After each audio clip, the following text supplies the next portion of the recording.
Well, happy Thursday, gang. Hope you've all had a great day, enjoying this gorgeous weather. I think it's in for a while, but at least a week or so. So just a quick one. It's Mental Health Week this week, so I thought I'd do a video on 10 things that help me with my mental health. And we all need tools that help us day in, day out, especially in this fucked up world that we live in today, which is not an easy place to keep your mind straight and your head on the game, and life throws you challenges and curveballs. So for me, number one is exercise, is the gym, without a shadow of doubt. There's no better medication on this planet than hitting the gym and doing regular exercise. You'll always feel $1 million when you've had an exercise session, without a shadow of doubt. You don't have an exercise session and feel worse. Well, you may initially, but within no time at all, the endorphins are bouncing, you feel $1 million. Number two for me is hiking and walking. I brought hiking into my life about 8 years ago, when 9 years ago, when me and my wife was recovering from her first cancer, breast cancer. We used to go to Pembrokeshire, Gower, everywhere, and it's continued on. I got a group called the Mad Ramblers. I do lots of solo hiking. When I'm in nature, I am in a real good place in my headspace. You know, you get all the phytochemicals of the trees, and by the ocean, getting all that vitamin C, I call it SEA. And the hiking, walking, just, you know, being in nature while moving is unbelievable. Number three for me is just spending time in nature in general, even if it's sitting on a beach. And just soaking in, watching sunsets, watching sunrises, just going to sit in a forest. It hasn't always got to be hiking and walking. It can just be going to spend time in nature, just getting outside, guys. I believe one of the tools they used against us in COVID, when they were up to all their nonsense, was to lock us up. And part of that was to take nature away from us, because they knew that the mental health damage that would do on people. Remember, weak-minded people with mental health problems, people that they can destroy and batter down are easier to control. So the more we can take that control back. Number four for me then, guys, is no alcohol. If you're someone who's suffering from mental health issues, perhaps that's, could be even as low as, a bit of anxiety, a bit of depression, a bit of stress, or any type of mental health issues, you should not be drinking alcohol.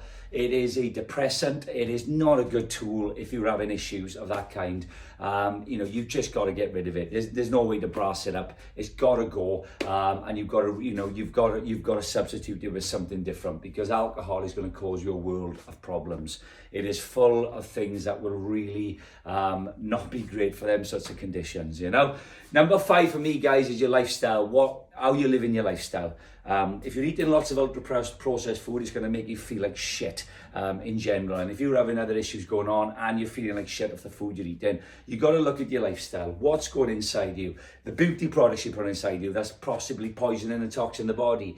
Every single thing, you've got to look at the whole aspect of your lifestyle. Even if you've got to sit down with someone and chat about it, but you've got to look at your lifestyle. Number six for me, guys, is hot and cold therapy. Been doing it for a couple of years now, and I always remember sometimes, I could be feeling a little bit anxious. Maybe Phyllis is waiting for some sort of, scan result or something. I go up in the hot and cold tubs, and I would always feel better afterwards, or go in the ocean. It never fails to make you feel fantastic afterwards. Me and the boys did it last week down Oxford, and I felt $1 million after. We did a lovely walk, and then finished with some hot and cold, and you do feel fantastic. And again, you've got everything to gain and nothing to lose with hot and cold. But it does so many good things inside the body. It puts you in the present moment, which is a big part of mental health, because half the time your mind is going everywhere. When you're jumping into cold, you have no choice but to be present. So, and we're not present very often in this life at the moment.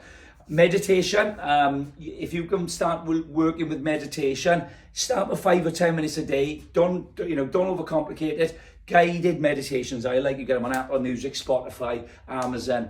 Do 5 to 10 minutes a day of guided meditation and build it up from there. I don't like doing much more than 20 minutes at a time anyway for me, but that's a real good one, and you get better and better and better with it, and you, again, that puts you in the present moment. Number 8 for me then, guys, personal development. You've got to read, you've got to educate yourself, you've got to dive into things deep. When you've got issues going on in your life, no matter what they are, understand them. We're not reading enough. We've lost the art of reading. I've gone back to reading paper books. I love audibles. Sometimes you can't get them on paperback books, but I've actually gone back to reading before bed now as well. So personal development, learning about things that you're interested in, learning about problems maybe in your life, There's millions of books out there of people who've been through stuff like this before you. So why, you sometimes you'll read a book and not take much from it. You think further down the line something will plonk in. And it's relaxing. You start reading before bed, you get into a relaxed state, put your phone away and just read maybe 10, 15 pages a night before bed.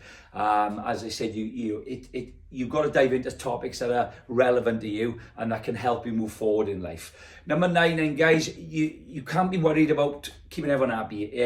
If you're going to be worried about keeping everyone else happy, there's an old saying, for you to keep everyone else happy, you'd have to be unhappy. So I'm in here maybe training, 8, 9, 10 people a day.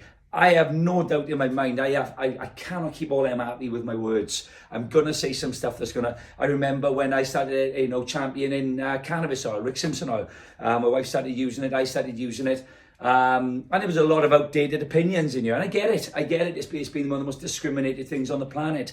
A lot of it was coming from an uneducated place. Someone's walked past a guy down Castle Gardens and they just smell cannabis, and the guy didn't look like in a good state. It was such an uneducated view, that there was barely any knowledge. They just come in on the odd person they knew falling off the rails. And I remember having some heated debates about it because I'm very passionate about it. But the next day when you're training them, that's forgotten. You just move forward. You can't keep everyone happy, guys. You've just got to focus on yourself, As I said, for you to keep everyone else happy, you'd have to be unhappy, and the last one is, you've got to have a structure of your physical, mental and emotional health. You need a plan, your weekly plan.